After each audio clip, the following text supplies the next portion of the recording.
Hello दोस्तों, नमस्ते। आज की कहानी है बहू का फैसला। भावना के घर पर आज उसकी मौसी सास आई थी।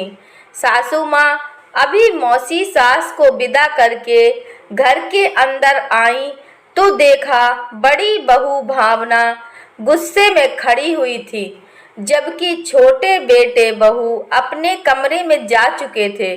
उसे यूं गुस्से में खड़ा देखकर सास अपने कमरे की तरफ जाने लगी तो उन्हें रोकते हुए भावना ने कहा, मम्मी जी, करली मौसी जी से मेरी बुराई अगर अच्छी तरह से ना कर पाई हो तो किसी और रिश्तेदार को भी बुला दूं। भावना की सास शांति देवी बोली, क्यों, सच सुनकर मिर्ची क्यों लग रही है तुझे? तब भावना ने कहा, मम्मी जी, कितनी आसानी से आप सबके सामने कह देती हैं कि बड़ी बहू में संस्कार नहीं है। आपने जैसा कहा वैसे ही मैं ढल गई, जैसे आपने चाहा वैसे ही मैं रही, कभी पलटकर जवाब नहीं दिया आपको। और क्या करवाना चाहती हैं आप मुझसे, जो अब आप मेरी रिश्तेदारों से बुराइयां तक करने लगी हैं? भावना ने पलटकर कहा तो शांति देवी बोली, बहू, तुझे शर्म नहीं आती मुझसे इस तरह पलटकर जवाब देते हुए? एक तो खुद दो भाइयों के बीच में लड़ाइयां करवा रही है और फिर बड़ी संस्कारी बन रही है। अरे तू मेरे घर में आग लगा रही है और मैं लोगों को कुछ ना बोलूं? क्यों? ये तो तुझे गलती करने से पहले सोचना चाहिए था। सास आग उगलते हुए बोली। भावना ने भी गुस्से से पूछा, ऐसी क्या आग लगा दी आपके घर में मैंने, जो आप मुझ पर इतना बड़ा इल्जाम लगा रही हो? मैंने कब आपके दोनों बेटों में झगड़ा करवाया, बताइए मुझे। क्यों आज मेरे छोटे बेटे के दिन खराब चल रहे हैं तो तूने अपने पति को उसकी मदद करने तक से इनकार कर दिया? तू चाहती ही नहीं है कि मेरा छोटा बेटा भी आगे बढ़े। तुझे तो सिर्फ तेरा आराम दिखता है और कुछ भी नहीं, जबकि मेरा बड़ा बेटा उसकी मदद करने को तैयार था, पर तूने बीच में टांग अड़ाई। सास इल्जाम पर इल्जाम लगाते हुए बोली। आज भावना भी पीछे हटने का नाम नहीं ले रही थी। अच्छा, तो ये बात है, और ये आपसे किसने कहा? आपकी छोटी बहू ने। वैसे भी उसके अलावा और कह भी कौन सकता है? उसी को तो मजा आता है हमेशा मेरी खुशियों में आग लगाने में। इस बार भावना भी जवाब पर जवाब दिए जा रही थी, जैसे आज वह ठान कर बैठी थी कि इस बार तो दूध का दूध और पानी का पानी करके ही रहेगी। किसी ने भी कहा हो, उससे क्या? अरे तेरे मन में चोर है, तभी तो तू बड़े भाई को छोटे भाई की मदद करने से रोक रही है, अपने माता पिता के संस्कार दिखा रही है हमें। शांति देवी फिर से बोली, मम्मी जी, हर बार हमने मदद ही की है, कभी इनकार नहीं किया, लेकिन अब हमारे पास पैसे नहीं हैं तो मदद कहाँ से करें? देवर जी का सब कुछ बिकने के बाद उन्हें हमने अपने घर में जगह दे रखी है, उनका खाना खर्चा उठा रहे हैं। इसके अलावा और क्या करें? अब खुद को तो नहीं बेच सकते ना उनके लिए। और बजाय एहसान मानने के वो लोग आपको मेरे ही खिलाफ भड़का रहे हैं, भावना ने कहा। शांति देवी भड़क उठी और बोली, अच्छा, वो लोग सच कह रहे हैं, भड़का नहीं रहे। अभी तो उनकी माँ मैं जिंदा हूँ, एक बार नहीं 10 बार आएंगे वो लोग यहाँ पर, और तुम्हारे पास वो जमीन का जो टुकड़ा है उसे बेचकर मेरा बड़ा बेटा उसकी मदद करने को तैयार हो गया था, तो तू क्यों मना कर रही है? तेरे मन में चोर नहीं है तो और क्या है?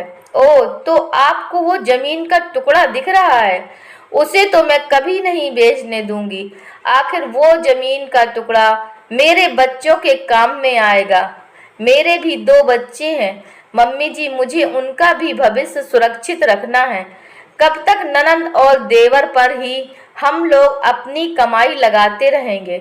हमारे पास तो इसके अलावा कुछ भी नहीं है, और वैसे भी वो जमीन तो मेरे माता पिता ने दी थी, फिर उस पर नजरें क्यों हैं मम्मी जी आपकी?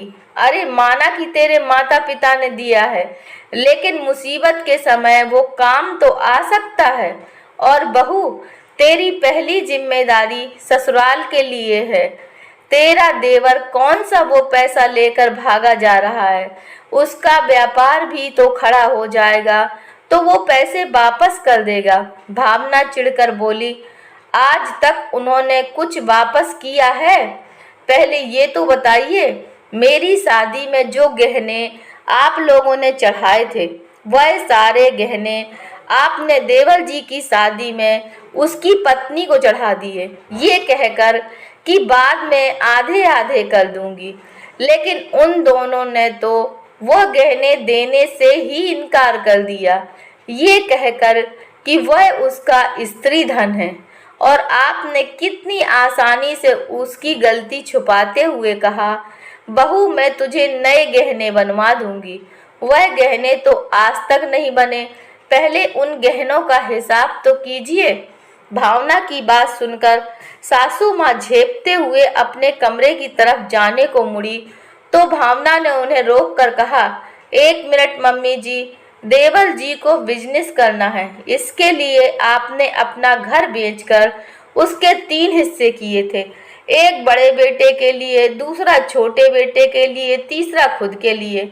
हमने तो उस पैसे से अपने लिए छोटा सा घर खरीदा।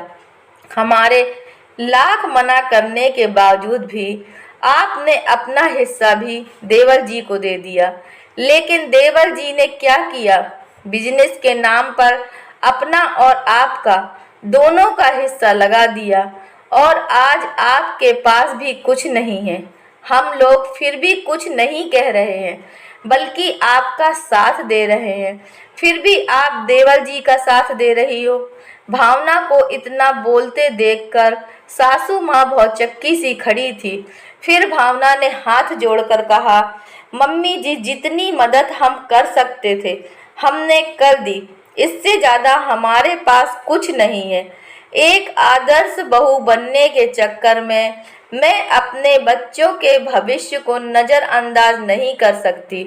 दूध का जला तो छाछ भी फूंक कर पीता है। आपको जो भी मेरे लिए कहना है आराम से कहिए, मुझे संस्कार विहीन बताइए, पर मैं इस बार उनकी कोई मदद नहीं करूंगी।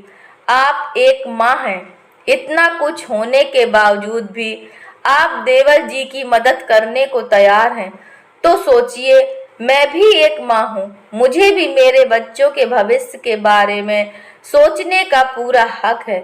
और जहाँ तक हो सके देवर जी से कहिए कि अपने लिए घर का बंदोबस्त जल्दी से जल्दी कर लें। मैं अपने घर में आग लगाने वालों को और जगह नहीं दे सकती। भावना की बात सुनकर सासू माँ चुप हो गई।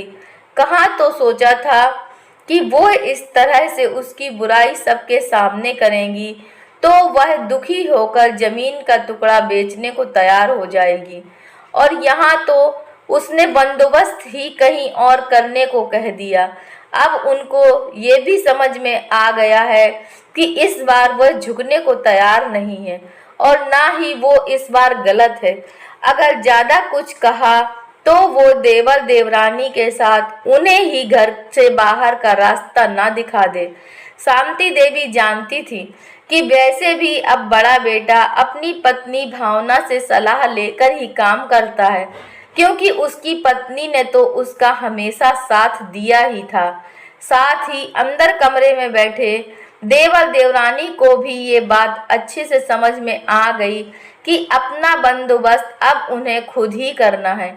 यहाँ भाई भाभी की गृहस्थी में आग लगाने से कुछ नहीं होगा, और ना ही अब उनकी माँ उनके लिए ज़्यादा कुछ कर सकती है, क्योंकि बड़ी भाभी ने अपना फैसला सुना दिया था।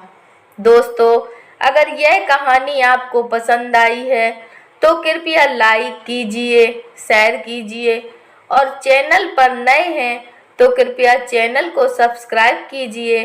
धन्यवाद।